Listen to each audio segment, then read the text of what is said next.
The United States, France, the European Union, and other allies, including Saudi Arabia and Qatar, are calling for an immediate 21-day ceasefire across the Israel-Lebanon border.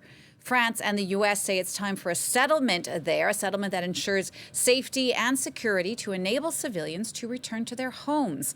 500,000 Lebanese people are estimated to have been displaced.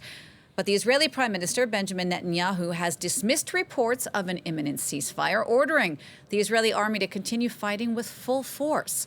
We're going to talk more about the situation in Lebanon now with our Beirut correspondent, Rawad Taha. Rawad, first of all, what more are you hearing about the ceasefire, and has there been any reaction from Hezbollah?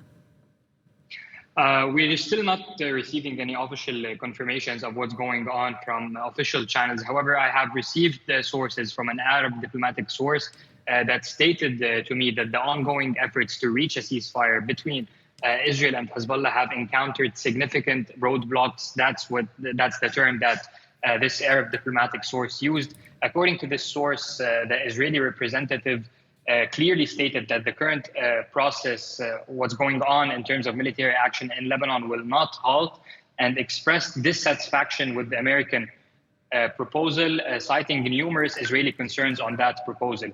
Meanwhile, on Hezbollah's hand, which has, of course, the Arab channels have been ongoing, also communicating with Hezbollah, it seems that Hezbollah has provided some sort of what the source said is a vague response to the proposal.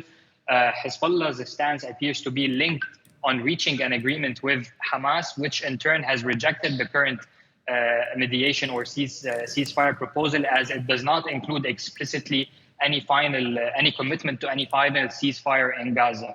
However, follow-up meetings are expected between American, French, Qatari, and Egyptian counterparts to discuss amendments to the existing proposal on the table in hopes to finding a solution. Now, whether the next few hours could really tune into these divergences between the three parties, which I mentioned, be it Israel, Hezbollah, and Hamas, that is going to be very challenging. Rawad, as we were saying earlier, up to 500,000 people there in Lebanon are now estimated to have been displaced. I mean, what's the situation like for people day to day now? Now it's really a new life for all those 500,000 people. They started their life from scratch, one could say, and everyone is living in deep uncertainty on how things are going to unfold. We're talking about at least among those 500,000 people who have been displaced, there is at least 100,000 people who are currently displaced in refugee shelters or refugee centers set up by the Lebanese government in public schools across different parts of the country. The rest of those who were internally displaced have either managed their own way through staying in their families' apartments in different parts of Lebanon.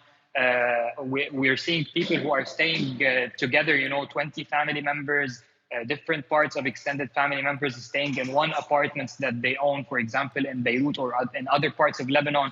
Some people who are well off have resorted to shifting to renting hotels or Airbnbs for the nearby future, but there is a lot of uncertainty on how long this situation is going to be for those people, whether the people who are in shelter or whether the people who secured some stays with their relatives or friends in different areas of the country, or the people who are staying together with different numbers of family members in apartments which they already own in different parts of the country. So uncertainty is the word, along with a great humanitarian crisis ongoing, especially in terms of those who are staying in the centers which were set up by the government in public schools in different areas.